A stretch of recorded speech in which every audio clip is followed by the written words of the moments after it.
your professional name is Daniel Unmanageable, and you are the host of a very popular talk show called Hard Knocks Talks. And what it is that you talk about sometimes can be considered more of a difficult subject to reach people with. And so recently you've reached out to what's called the Music Exchange to offer almost like I don't know, for lack of a better word, a partnership as such between the community of there and what it is that you are doing. Do you want to talk a little bit more about that? Yeah, and thanks for the glowing introduction and the nice plug. I appreciate that a lot. I wouldn't say that it's a partnership. I am friends with the founder of the Music Exchange. Her name is Catherine Hendrick.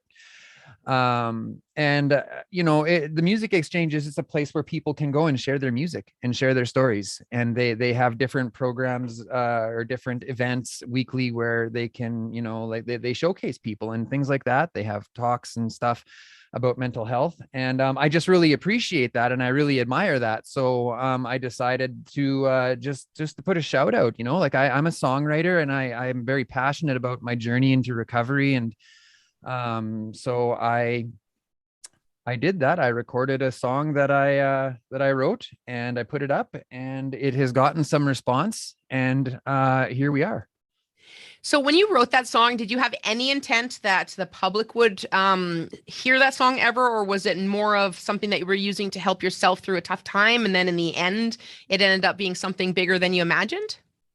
Well, I mean, I've played that song last year. I did a performance on Telemiracle with that same song. A few years ago, I picked up a guitar and I started playing covers and just learning, and it was helping me heal just by playing these songs that I am passionate about. And then one day music just started coming into me, and I don't know where it came from. I didn't have to really work at it. 16 songs came out of me in less than like 3 months or 4 months or something like that. And then the tap shut off. So I've just been developing these songs, and just getting better at them, and sharing them with the world, and they speak to some people, and I'm really happy about that. I'm happy to bring what I have to the world. So that sounds about 2 albums worth.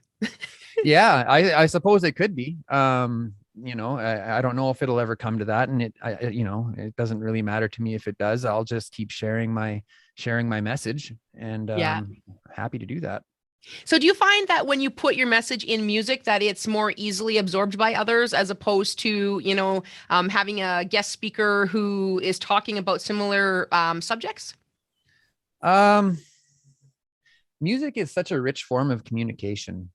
It's not just the spoken word. There is an instrument that is also speaking a language of its own, and that goes deeper than words. This is a language that everyone can feel. It's not limited by borders or whatever.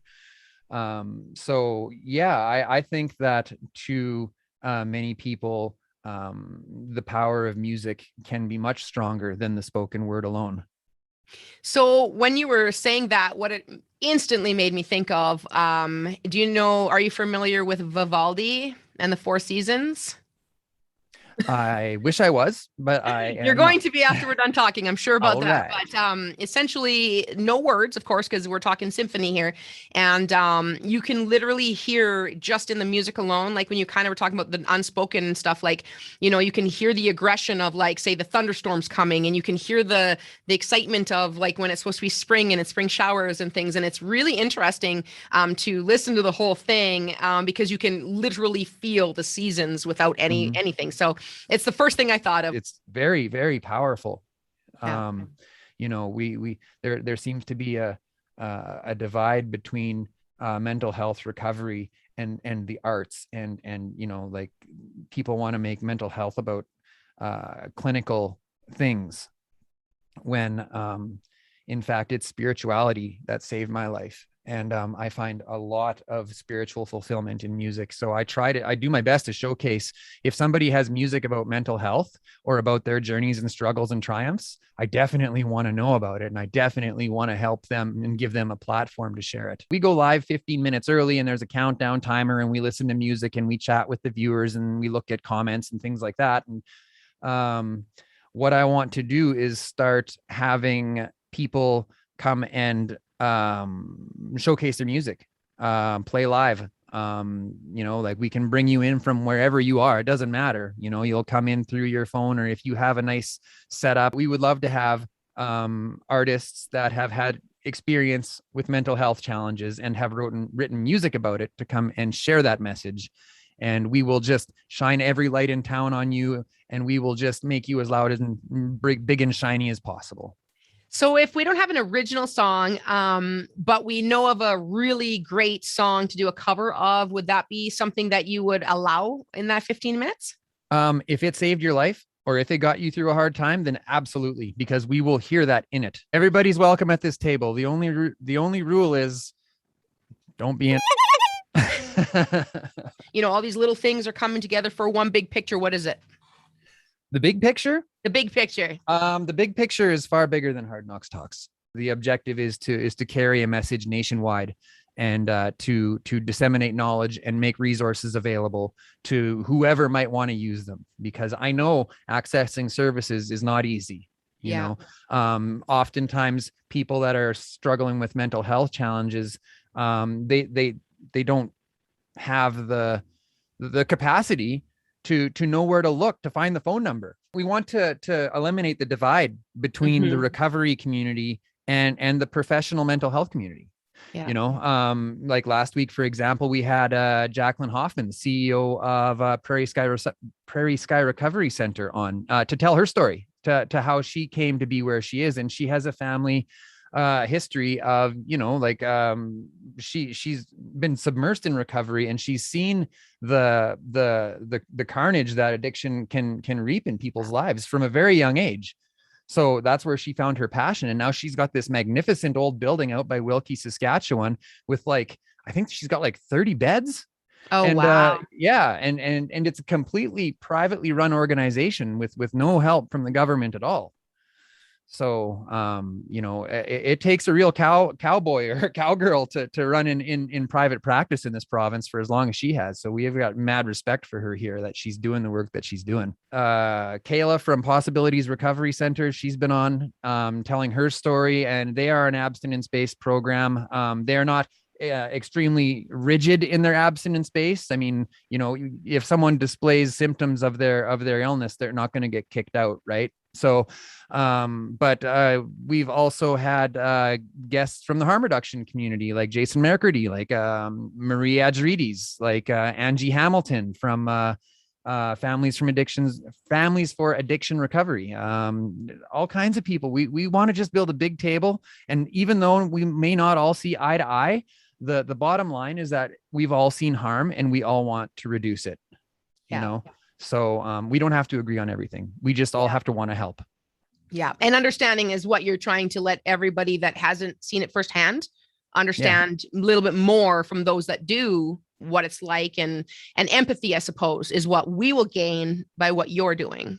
Right? Because without what you're doing, how could I possibly, if it's not something that's in my, immediate circle? So you're essentially allowing more understanding from the community for those that are struggling. Yeah. And we're bringing in people. Like, we are being supported right now by an organization called Double T Ranch. And what they do, they work with horses, and they bring people in and allow people to experience just being with horses and finding healing and offering wellness programs and all kinds of different things. They're doing all kinds of things. You should just check them out on Facebook. Every day they're posting different things. So it's really great to not only bring in addiction specialists and mental health professionals, but we're also bringing in organizations that are helping from a holistic level, So I can't believe what's happening, to be quite honest. It's just, people are just coming together, and we're building this community, and it's amazing. There are plenty of people behind the scenes helping me, just even clicking the like button. Like Yeah. that, to me, you are part of it. If you click that like button, then you're a part of this project. You Yeah. are helping move us forward. There's been a lot of people that have helped me along the way. Some people choose to remain anonymous as they have become sick of the limelight and enjoy their anonymity. So I can't say that, to everyone, but I mean, I'd like to thank my mother. And I would like to thank my good friend Barb Fornsler. She's an adjunct faculty member of the School of Public Health, and she has just been wonderful in guiding me through the grant process and helping me with a lot of writing things and just basically encouraging me along the way. Her colleague James Dixon, they're running a project called the P5 Project YXE here in Saskatoon, and what they are doing is they're looking for people to be interviewed about their experiences trying to access mental health and addiction services. I've had help from organizations like Families for Addiction Recovery, I believe they're out of Ontario, but they're 11,000 strong on Facebook. Their founder, Angie Hamilton, has been very open and honest and, willing to participate. She's been in a couple of episodes now. Marie Adjarides from Mom Stop the Harm. She's been in a couple of episodes, and she's offered some mentorship and guidance along the way. The list goes on and on. So it's hard for me I'm sorry if I missed anyone, but yeah, it's hard to name them all. I didn't even mention the Newly Institute. I've Rob Tenge.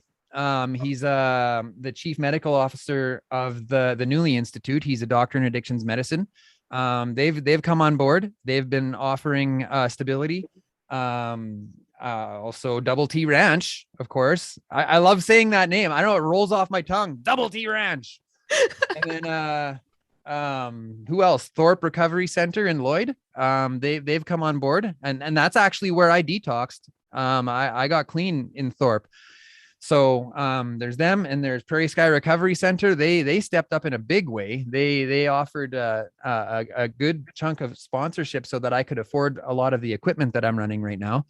And there's the Canadian Research Initiative in Substance Misuse, Prairie Node. They're a big government organization that is doing a lot of research into substance misuse, and they're trying to come up with intervention strategies and knowledge dissemination strategies. And here we are. I'm running their brand. You've got a lot of people that are jumping on board with you, which means you're propelling forward. So I hope it just goes so fast that, 3 years goes by and you're like, man, what happened? Like, it's already like that on Oprah now. Like, yeah.